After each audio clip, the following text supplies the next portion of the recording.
So hello everyone and welcome back to another Let's Talk Idle. This time a review of the Shakes and Fidget game. Now before I go into this game, I have to say right away that this is not like your typical idle game, but I'm not gonna say that because of, oh, it does a bunch of crazy like gameplay stuff that you haven't seen as like being part of other idle games like in the gameplay aspect, but rather that the idea and the origins of this game is from somewhere completely different, and even the fact that I'm calling this an idle game might offend some people. So this game started out as a browser game, like maybe even 10 years or so ago. So Shakes and Fidget was this like German webcomic about World of Warcraft that at some point decided to do more stuff, apart from just doing like some World of Warcraft comics. Unofficial, by the way, was fan comics. So they decided to branch out a bit and, make some merchandise, make some money off of their stuff, at which point they got in trouble with Blizzard because they're making money with something that has like Blizzard universe stuff in it, sort of basically using World of Warcraft to make money for themselves, which you can understand why they would be like, okay guys, you can't do that. So instead they went and tried and dropped every single World of Warcraft reference from all of their comics and from everything they did on from then on. And they also started this browser game, which also doesn't have any World of Warcraft references in it anymore, apart from the more subtle or indirect references. So this browser game came out a really long time ago. Like I said, maybe like somewhere between 7 and 10 years ago. That was during the time where browser games like G Wars or O Game or something like that was like fairly popular. So they wanted to do a browser game like that. And browser games back then were basically like forerunners of idle games, but they worked a bit differently. They were usually focused more on like building a base, building armies, fighting other players with those armies.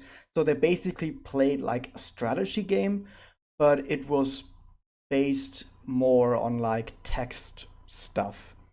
So maybe you had some pictures and some text, and you clicked a button, and then you would wait 4 hours, and then you would have built a unit or something. So that's how browser games back then worked. But they pretty much are like idle games, and especially this one that doesn't really have the sort of like base building, at least not as part as a core game mechanic, only as a side mechanic, and rather focuses more on like one character. And I think it plays a lot more like an idle game rather than like a strategy game or something. Even though those browser games back in the days weren't much of strategy games either, they were also mostly idle games. Anyway, now that all of that is out of the way, actually there's a little bit more. Back when this came out, I played it right away, and I actually got into one of the best guilds. I think it was even the best guild on like the only server that was available back then when I played it. And I didn't actually. I only played it for like a month, and then I got bored of it, and then never played it again. And then I started playing it again like 3 months ago. But I only played a little bit because I can say this right away. This is not a game that I'm gonna recommend. It's mostly for novelty's sake, on like, oh, this is what browser games were like back in the day. But nowadays, I mean, this game is out on Steam for free, obviously, even though it has stuff you can pay for, and it still has some updates. And with some updates, I mean, oh, they open a new server every now and then. I don't even know if they have gameplay updates. I mean, they might have some small gameplay updates, but nothing too major. I mean, the game has been out for like 7 years or something, and I have not actually seen that much new stuff in here. So yeah, you can take that. I'm telling you how much new stuff is going to come in here. Anyway, let's actually get started. So in Shakes and Fidget, you play as a dude. You like make yourself a character like in World of Warcraft. There's gonna be a lot of stuff we're gonna say that. And basically you have one of three classes. You have mage, you have warrior, you have your ranger dude, scout, I think they're called.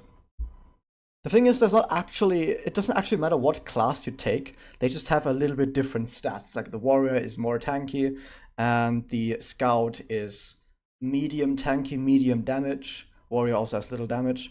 And then there's like the mage, which has low health but high damage. It doesn't actually matter. Like that's the only difference between the three classes. But it doesn't actually matter for like 99% of gameplay that that's actually what your class does. Also, something to notice is you have a bunch of stats. If you're a warrior, you get more damage with strength. If you're scout, you get more stuff from dexterity, and as a mage, you get more damage from intelligence. But also on the flip side, if you have these stats, even though you're not that class, you still get something for it. And also, if your other class for which the stat is 4, you still also get something. So for strength, you get defense, which just makes it so you're better against warriors. With dexterity, you get dodge, which makes you better against scouts. And with intelligence, you get resistance, which makes you better against mages. You kind of see what's going on here. And then you also have constitution, which just gives you more health, and luck, which is critical strike. Critical strikes are a problem, and you're going to see later on why. So there's not actually too much you have to worry about here. You just, I mean, you can increase them with a bunch of money, but all that becomes not very helpful very quickly because they're gonna take a lot of money to get even a little bit, and your gear has so many stat points on them that increasing it by like a few points normally doesn't really do that much. So you have your equipment right here, which you gather through various means, and they just give you a bunch of stats and maybe some bunch of armor. Armor just gives you overall damage reduction. Whoop-de-doo. You also have honor for PvP and a bunch of other stuff. But I'm going to talk about the other stuff once we actually get more into the actual game. So first off, there's quests. So this guy gives you quests, and we can always choose one of 3 different quests, which takes a different duration. For example, we can take this quest, we don't get an item for it, but we get a bunch of money, and we get a bunch of experience. Well, I can do that, wait 3.5 minutes, or there's an item called a glass of impatience or mushrooms. Mushrooms are the real money thing, but I'm going to talk about that later. Anyway, let's just use one and show you what happens. So at the end of the timer, you get into a fight, which is always going to be completely trivial. It doesn't matter what you're doing in this game. Like, you can be...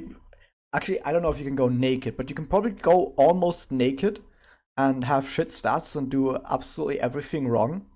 And you will still win all the fights from all these quests. So getting stronger doesn't actually matter for quests, because quests are always completely trivial.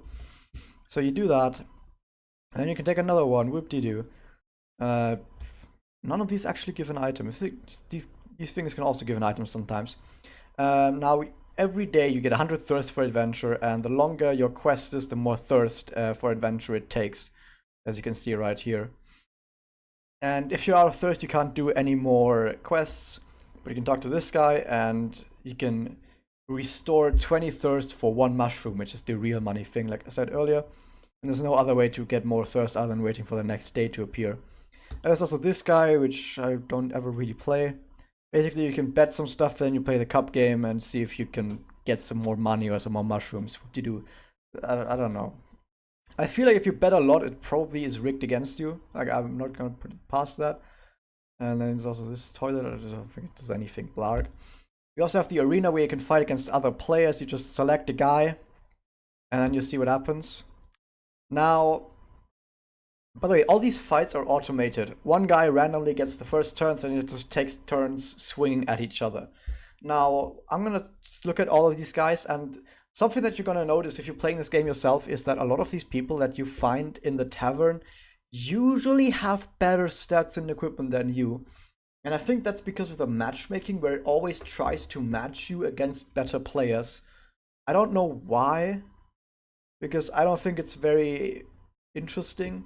And the thing is also, if you play a lot of arena and if you do a lot of quests, you get more honor. Honor is basically just like, oh, you get it whenever you have beaten anything in combat. So it might like be a combat rank or something. And if you fight a lot of enemies, you get higher honor, and if you have higher honor, you also fight more powerful dudes in arena. So you always get a random selection of 3 dudes that are probably more powerful than you. But the thing is, this fighting, the combat system that you have is so incredibly random and imbalanced that even though most of these guys you're gonna fight in here are probably probably stronger than you. I mean, not always. Some of these guys are also pretty weak. Can happen, but for the most part, they're going to be stronger than you. So even though that's going to be the case, you might still win in like a landslide victory because there's a lot of RNG going on. There's actually a shit ton of RNG going on. Let me actually just fight against the guy. This guy doesn't actually look that powerful. Let's just take a look what happens. Oh, it's me. I evade. He evades. First off, Well, you can already see that there's RNG at stake here because there's a ton of evasions. Oh no, I didn't evade for once, and now I'm taking a bunch of damage. Oh, this one important thing is the longer the fight goes, the more damage you do. You see, I do more and more damage each turn. I think this is a pretty stupid mechanic. I mean, you're kind of forcing the fight to end at some point, and I mean, it's gonna end at some point anyway, but I guess they want to speed it up. So that they're like, okay, we don't want to sit here for like 10,000 turns, just speed it up or whatever. So they go like, okay, just speed it up, you do more damage every turn. But the thing is, I hit twice there at the end. If instead those two were like evaded, and he hit me like twice instead, I would have died.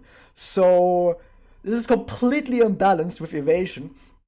Warrior can block as well, so that's another part of like the how RNG can be in there. And then you have crit on top of that. And if you crit on one of the later turns, you can flat out one-shot someone from full health very easily. It doesn't even require good stats or equipment. Very easily you can one-shot someone from full health if you crit on a later turn. So there's a ton of RNG going on here. So you can't really plan anything. There's no way. There's no planning involved. There's no strategy involved. There's no character building involved. Everything is completely up to RNG. Completely RNG. So don't even worry about it. Don't worry about trying to min-max anything. Don't worry about getting into good fights or anything. Or don't worry about actually losing or winning. Just press buttons and see what happens. So you can only fight in the arena once every 10 minutes, or you can pay a mushroom to fight again anyway. Then if you want to go idle, like completely idle, you can go city guard, which basically says, oh, work for this many hours. And then now you can't do anything else in the game, but once you get back, you can collect some money. But you have to sit for the entire duration of this. But you can close the game during this, so you don't have to actually have the game open. Anyway, I don't want to do that, so I'm going to cancel it. You also have the weapon shop, which has a bunch of goods in it, which cost money, and some also cost mushrooms, which I think is a terrible idea. But I guess they needed some way to really make people buy mushrooms for real money stuff, you know? Like this is one of those games where you do notice that back in the day with browser games, people were a lot more direct with, oh yeah, for this stuff you do need the real money stuff and you have to pay for it, fuck you.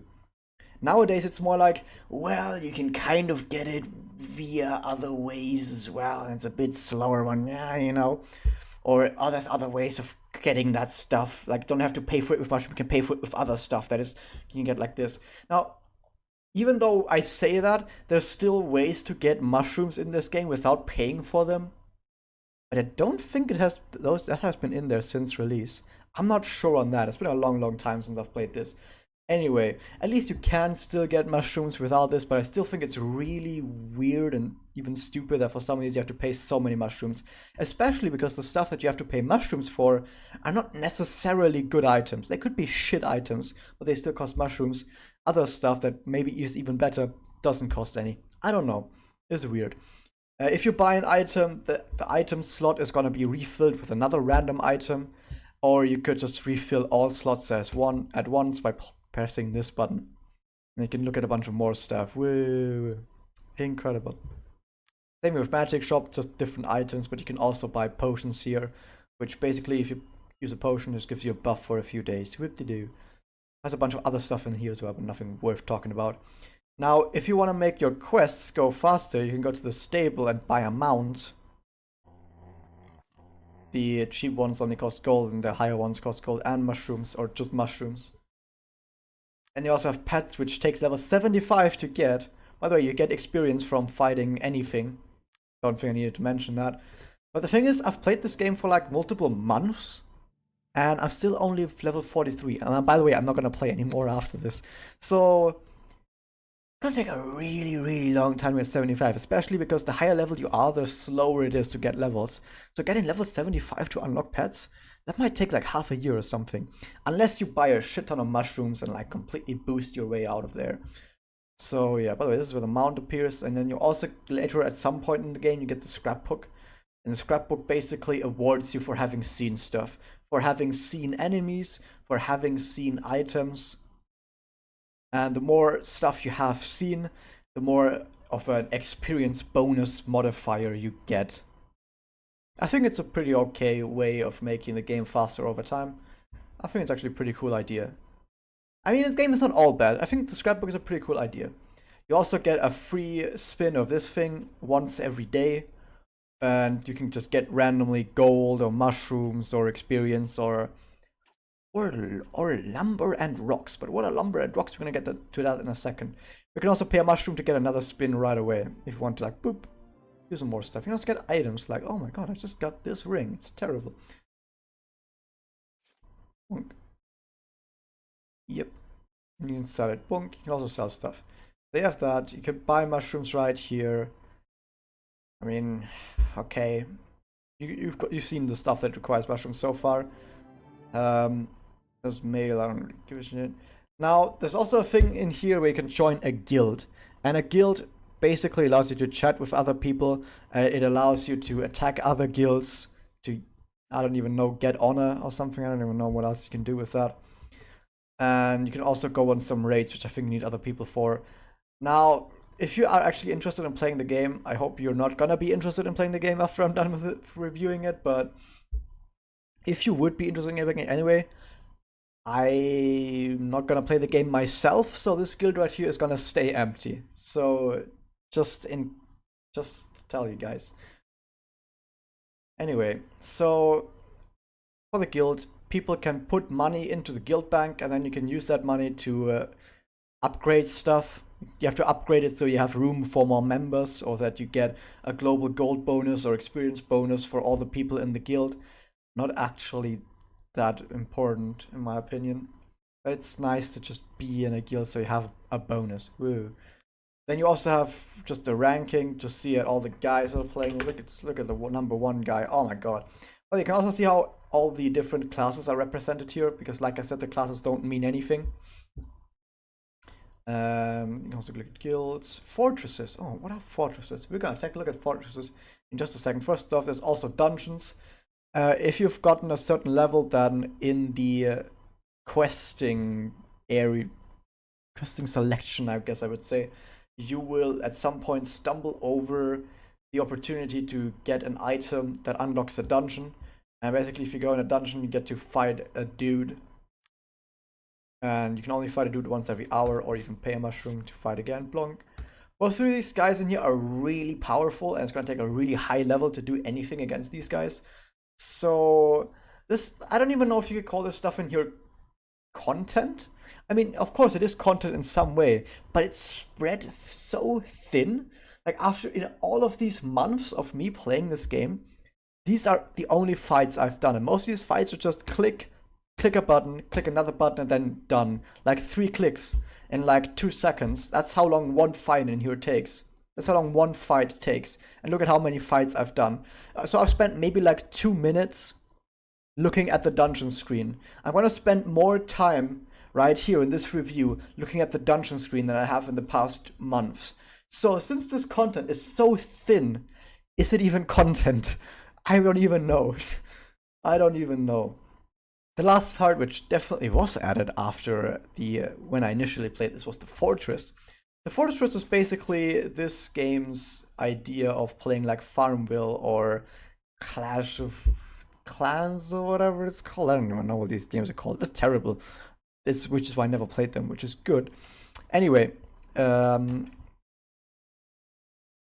I want to say, oh yeah, so this fortress, basically what it does is after you've reached a certain level, you get access to it, and then you build the central building, which is also called a fortress, and you basically upgrade this fortress to unlock a lot of buildings around that. Right now I've unlocked all the buildings. Then you build those buildings. You start off with like a woodcutter's hut and a quarry, and these 2 buildings basically generate lumber and rocks, which you've seen earlier from Dr. Abawubu. Bonk. 4,000 lumber, oh. And using those lumber and logs as well as money, right, and as well as time, you can upgrade the other buildings. What do the buildings do? For the most part, the buildings are just for the fortress itself. Like, you can build the fortress to become more powerful and then attack other fortresses with like foot soldiers that you can build. So you can build foot soldiers, you can upgrade the foot soldiers, make them more powerful, and then send them to attack other fortress. And if a fortress gets attacked, you also have like fortifications that make it so it's harder for the attackers to get your stuff. What happens if they actually manage to breach your fortress? Well, they get a bunch of your lumber and rocks. So you're wondering, I'm investing lumber and rocks and money to maybe get a bunch of other lumbers and rocks. Why would I do that? Well, I cannot actually tell you, because this whole fortress system is pretty much a completely separate game that barely has anything to do with the rest of the game. Like, this could be its own game, and it would be like a really terrible, like, Clash of Clans knockoff that no one would play. And it's like locked, it's like its own little game in here. I don't have no idea why the fuck why this thing is here. Though I have to say that there's something in here that influences the rest of the game. First off, you can gain experience over time for your character, which I guess is alright, but you cannot store that much experience. You can store like 4,000 experience, which is actually not that much, I think, yeah. Which takes a few hours, so it's very slow. And I guess you can do the treasury, which increases the size of your backpack. But it's gonna be empty like 90% of time anyway, so that's pointless as well. So what's the reason to have a fortress? Well, it perpetuates itself and it's completely different from the rest of the games, I don't know. Oh, one more part, I guess, is the gem mine. I guess the gem mine is what you could say is the only reason why this thing is actually kind of useful. Basically, you can search for gems, which takes some time and some money. And you search for it, bonk, bonk, bonk. I'm gonna speed it up with mushrooms, of course. And you get a gem, and then you can insert that gem into an item that takes it. Woo. Problem is, these gems are incredibly random. They take a lot of money to get. It also takes a lot of time to get them, that you have to invest into your fortress. And I don't think you can upgrade or do anything else in your fortress while you're searching. So keep that in mind as well. And you only need so many gems until your entire gear is gemmed out, and then you don't need them anymore. I guess until you get new gear, so I guess they stay sort of relevant. And because of how random they are, you'll often get many that you don't need. It's such a hassle of a system that's just there to give the fortress some sort of meaning. I really don't like it.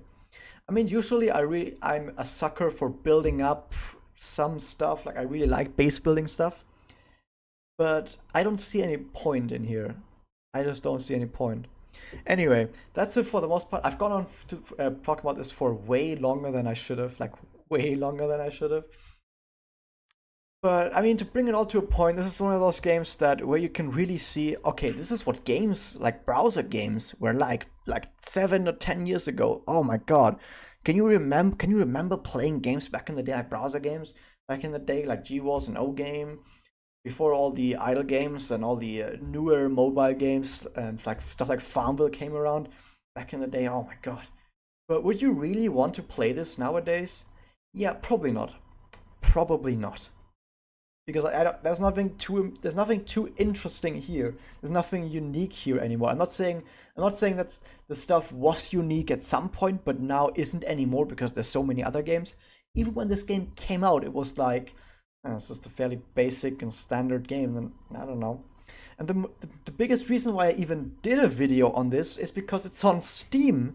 I don't even know why this game is on Steam and why they still have like news posts that push it on like specific Steam pages and put it on recommendation lists. Like if you play idle games on Steam, you might actually get this game in your recommendations list, and it might tell you that there's like new updates for this game. And that's like the biggest reason why I wanted to do another update video, or like not another update video, or just a video on this game. But yeah, anyway, that's my verdict on it. Unless you like really, really enjoy what you just saw, like don't bother. Like don't bother. There's nothing too important here, nothing too unique. Anyway, that was that. Hope you guys enjoyed that. If you like that, remember to like, comment, favorite, and subscribe. And see you guys next time.